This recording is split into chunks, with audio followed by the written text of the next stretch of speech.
Hi, నేను డాక్టర్.GPV Subbaiah, spine surgeon, Hyderabad. ఈరోజు మనం ఒక కామన్ టాపిక్ గురించి మాట్లాడదాము. ఏంటంటే ఈ డిస్క్ ప్రొలాప్స్. మీరు ఈ ప్రాబ్లం గురించి వినే ఉంటారు. అంటే ఈ డిస్క్ ప్రొలాప్స్ లేకపోతే స్లిప్ డిస్క్. చాలామంది పేషెంట్స్ కామన్ క్వశ్చన్ ఏంటంటే, సార్ ఇది పక్కకు జరిగింది కదా, ఈ డిస్క్ నార్మల్ అయిపోతుందా, ఈ డిస్క్ కంప్లీట్గా మానుతుందా అనేది ఇది చాలా కామన్ క్వశ్చన్ అనమాట. అసలు డిస్క్ ప్రొలాప్స్ అంటే ఏంటి, దానికి న్యాచురల్ ప్రాసెస్, అసలు బాడీ దాన్ని ఏం చేస్తుంది అనేది ఒకసారి చూద్దామండి. ఇప్పుడు ఈ డిస్క్ నిర్మాణం ఒకసారి గమనిస్తాం. అసలు డిస్క్లు అంటే ఏంటంటే, మనం ఈ వెన్ను నిర్మాణాన్ని ఒకసారి చూడండి. వెన్ను నిర్మాణంలో వెన్నులో బోన్స్ ఉంటాయి, అంటే ఒకదాని మీద ఒకటి పేర్చినట్టు బోన్స్ ఉంటాయి. ఈ ప్రతి 2 బోన్స్ మధ్యలో ఈ కుషన్ లాగా ఉండే పదార్థాన్నే మనం డిస్క్ అంటాం, ఇంటర్వర్టిబ్రల్ డిస్క్ అంటాము.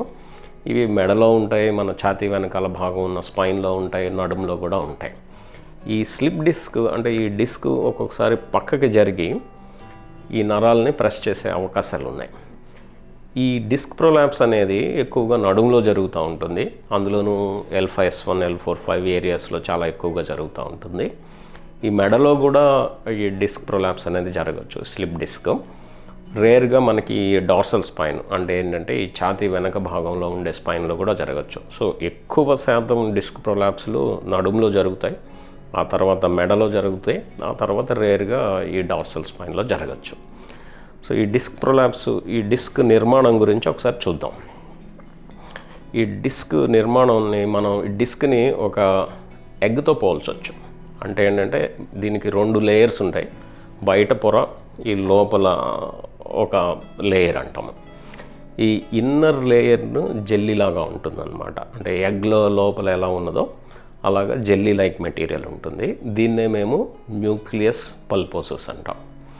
అవుటర్ లేయరు టఫ్ లేయరు, దీన్ని కొల్లాజెన్ అనే ప్రోటీన్తో తయారై ఉంటుంది. ఆ కొల్లాజెన్ కూడా మల్టిపుల్ ఇంటర్వోవెన్ ఫైబర్స్ అంటారు. అంటే క్రిస్ క్రాస్గా ఒకదాని మీద ఒకటి అరేంజ్ అయ్యి ఒక టఫ్ షెల్ లాగా ఉంటుందన్నమాట. అంటే ఏంటంటే ఇప్పుడు ఎగ్ లాగానే ఈ బయట పొర, ఈ లోపల ఉన్న జెల్లీ బయటికి రాకుండా ప్రొటెక్ట్ చేస్తూ ఉంటుంది. సో ఈ బయట పొరని మేము యాన్యులస్ ఫైబ్రోసిస్ అంటాము. సో అవుటర్ లేయరు టఫ్గా ఉండేదాన్ని యాన్యులస్ ఫైబ్రోసిస్ అంటాము, లేకపోతే సింపుల్గా యాన్యులస్ అంటాము. ఈ ఇన్నర్ జెల్లీ లైక్ మెటీరియల్ని న్యూక్లియస్ పల్పోసస్ అంటాం, సింపుల్గా న్యూక్లియస్ అంటాం.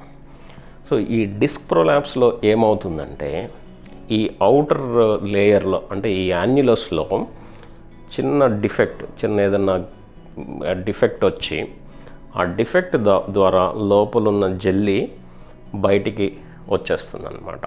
అంటే ఇప్పుడు ఎగ్లో ఏదైనా ఈ షెల్లో క్రాక్ అయితే లోపలున్న మెటీరియల్ బయటికి వచ్చేస్తుందో అలా లోపలున్న న్యూక్లియస్ బయటకు వస్తుంది. దీన్నే మనం స్లిప్ డిస్క్ అంటాం అన్నమాట. సో దీనివల్ల ఏమవుతుంది, పేషెంట్కి కంప్లైంట్స్, ఈ న్యూక్లియస్ వచ్చి ఈ నరాలని ప్రెస్ చేయడం వల్ల పేషెంట్కి ఇప్పుడు నడుములో జరిగితే నడుము నొప్పి, ఈ radiating pain, sciatica type pain రావడం, ఈ నర్వ్ సిమ్టమ్స్, కాళ్ళలో తిమ్మెర్లు కానీ, మంటలు కానీ, ఈ మొద్దుబారినట్టు కానీ ఇలా జరగడం అనేది చూస్తాం అన్నమాట. సరే, అసలు ఏమవుతుంది, ఇలా బయటకు వచ్చేసింది కదా ఈ న్యూక్లియస్, ఈ బయటకు వచ్చిన దానికి అసలు ఏం జరుగుతుంది, బాడీ ఎలా రియాక్ట్ అవుతుంది అంటే, నార్మల్గా ఈ పేషెంట్స్ అందరినీ మెడికల్గానే ట్రీట్ చేస్తాం. అంటే మెడికల్ అంటే మెడిసిన్స్, నొప్పి తగ్గడానికి మెడిసిన్స్, ఫిజియోథెరపీ. దీనివల్ల దాదాపుగా 85 నుంచి 90% మంది పేషెంట్స్లో ఈ నొప్పి పూర్తిగా తగ్గిపోతుంది. అంటే ఏంటి, లోపల ప్రాబ్లం కూడా సాల్వ్ అవుతుంది. సో ఈ పక్కకి జరిగిన న్యూక్లియస్కి ఏం జరుగుతుందంటే, ఈ న్యూక్లియస్లో ఎక్కువ శాతం అంటే దాదాపుగా 70% వాటర్ ఉంటుంది. ఆ తర్వాత ఉండేది ప్రోటియోగ్లైకాన్స్ అంటాము. సో వాటరు ప్లస్ ప్రోటియోగ్లైకాన్స్ అనే ఈ ప్రోటీన్ కార్బోహైడ్రేట్ కాంబినేషన్ని ప్రోటియోగ్లైకాన్స్ అంటాం. ఇందులో డిఫరెంట్ టైప్స్ ఆఫ్ ప్రోటియోగ్లైకాన్స్ ఉంటాయి. సో ఒక్కసారి అది ఆ షెల్ నుంచి బయటకు వచ్చిన తర్వాత ఈ ప్రొలాప్స్డ్ డిస్క్లో ఈ వాటర్ కాంటెంట్ తగ్గిపోతుంది, డీహైడ్రేట్ అవుతుంది. డీహైడ్రేట్ అవ్వడం అంటే అందులో వాటర్ పోతుందన్నమాట.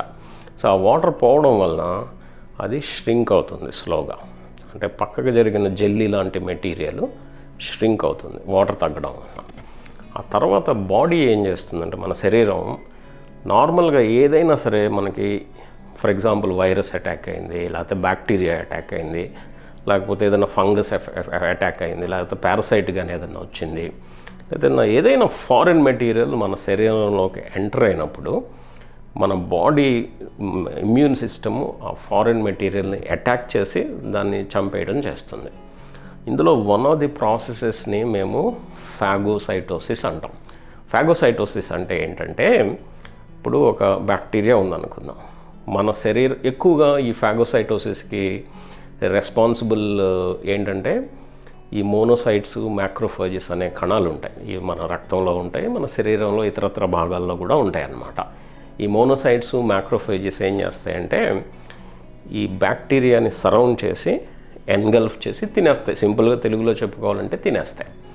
సో అదేవిధంగా ఈ పక్కకి జరిగిన డిస్క్ని అక్కడికి బాడీలో అది ఫారిన్ మెటీరియల్ కిందే సెన్స్ చేస్తుంది బాడీ. సో ఈ మోనోసైట్స్, మ్యాక్రోఫేజెస్ అక్కడికి వచ్చి ఆ మిగిలిన ఆ న్యూక్లియస్ పదార్థాన్ని ఫాగోసైటోస్ చేస్తాయి అన్నమాట. అంటే ఏంటి, ఈ పక్కకి జరిగిన డిస్క్లో ఉన్న డీహైడ్రేట్ అవుతుంది, అందులో వాటర్ పోతుంది, దానివల్ల అది ష్రింక్ అవుతుంది. మిగిలిన మెటీరియల్ ఫాగోసైటస్ అంటే మన బాడీలో ఉన్న ఈ మ్యాక్రోఫేజెస్ వచ్చి తినేయటం జరుగుతుంది అనమాట. దానివల్ల స్లోగా దాని సైజ్ తగ్గిపోతుంది and over a period of time అది కంప్లీట్గా ఈ మ్యాక్రోఫేజెస్ దాన్ని తినేయడం చేస్తుంది అనమాట. ఫాగోసైటోసిస్ చేస్తాయి. తర్వాత ఏమవుతుంది, ఈ అవుటర్ లేయర్లో డిఫెక్ట్ గురించి మాట్లాడాను కదండి, ఆ డిఫెక్ట్ స్లోగా హీల్ అవుతుంది అనమాట. So over a period of time ఇది కంప్లీట్గా రిజాల్వ్ అయ్యే ఛాన్సెస్ ఉన్నాయి. అది ఎంత టైం పడుతుంది సార్ అని చెప్పి అడిగితే అది యావరేజ్గా రఫ్గా ఒక 5 years పట్టచ్చు. అంటే 1 year నుంచి దాదాపు 10 years పీరియడ్ వరకు పట్టచ్చు. ఇంత టైం తీసుకుంటుంది మన బాడీ. అలా అని మరి 1 year to 10 years కంప్లైంట్స్ ఉంటాయా అంటే అలా ఉండవు.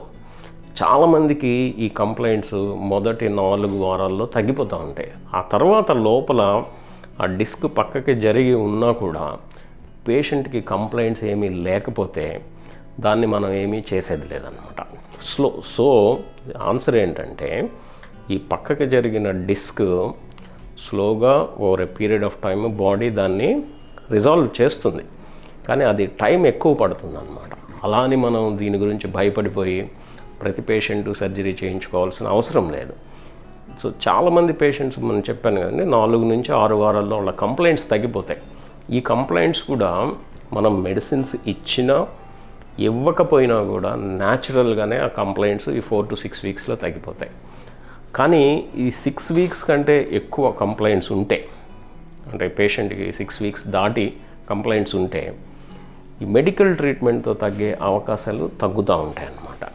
సో అటువంటి సిచ్యుయేషన్లోనే మనం పేషెంట్కి ఆపరేషన్ చేసి ఆ పక్కకి జరిగిన పోర్షన్ని రిమూవ్ చేస్తాం. అంటే బాడీ 1 to 10 yearsలో చేసే పనిని మనం సింపుల్గా ఒక 15 minutesలో చిన్న ఆపరేషన్ ద్వారా ఆ పక్కకి జరిగిన పోర్షన్ని రిమూవ్ చేస్తాం అనమాట. దానివల్ల పేషెంట్కి కంప్లైంట్స్ తగ్గిపోవడమే కాకుండా డిస్క్ కంప్లీట్గా హీల్ అవడానికి అవకాశం ఉంటుంది.